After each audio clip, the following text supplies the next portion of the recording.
All right. One of the doorways into health and wellness is spiritual liberation.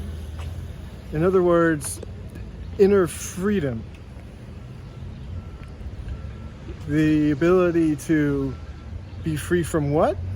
To be free from self-doubt, self-criticism, shame, fear, worry, attachments, aversions, things we have to have, things we have to not have.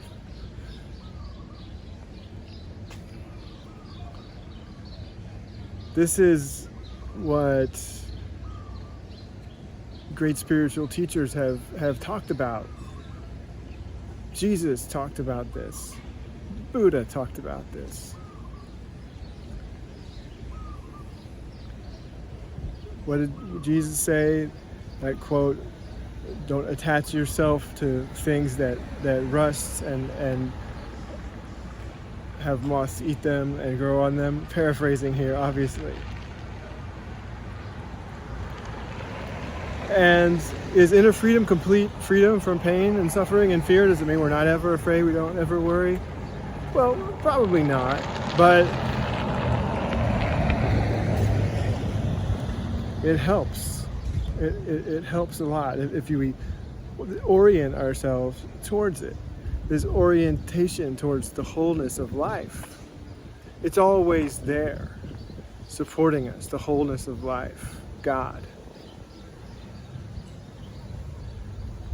And there are these things, there are attachments and aversions, and sometimes there's self-doubt, need for external validation, self-criticism, excessive worry, excessive fear.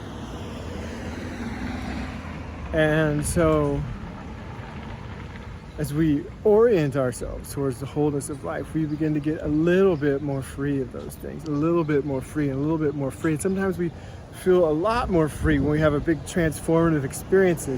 Then have you ever experienced this? It's like a rubber band snapping back and it hits you, but the more you transform yourself, the more you pull on that rubber band that's around your wrist, the softer it gets when it hits you back. The less it hurts, the less it snaps back at you. And so to have this freedom, this liberation, this inner freedom, to open this doorway to spiritual liberation, what are the keys?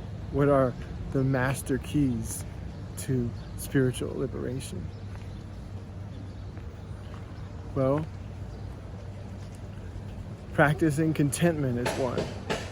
Instead of thinking that you need A plus B to get C contentment, practice contentment. If there's any moment in your life when you've been content, meditate on that moment and practice being able to call on it whenever you need to, and just decide to be content in that moment.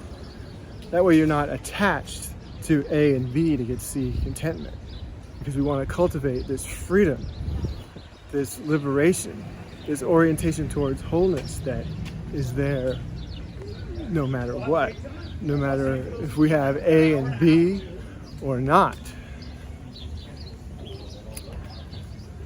And another of these master keys to spiritual liberation, and therefore to well-being,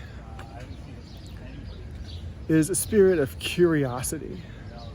Why is curiosity a master key to liberation? Because it's hard to be curious and judgmental at the same time.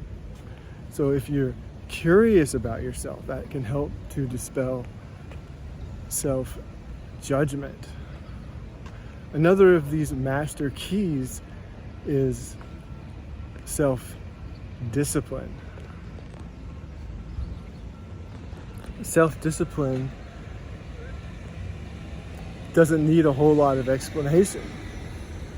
However, it does need the other keys to go along with it, because if your self-discipline is full of self-doubt and self-judgment, and that's what gets you there, it's not very freeing.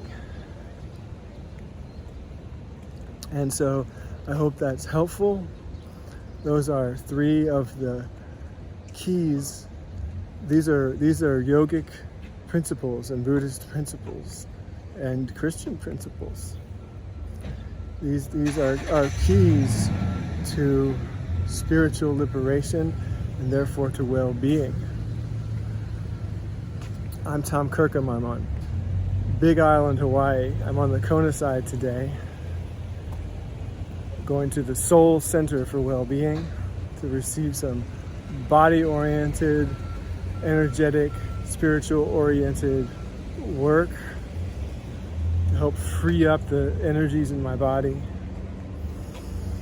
so I can breathe more freely, live more freely. I'm feeling good today. This work has been helping with my tinnitus. It's helped me with so many things over the years. Being able to receive this work and to give work similar to it. And so I hope this video feeds you and helps you too. And I hope to see you on the next video, in the comments, and out in the world. Aloha.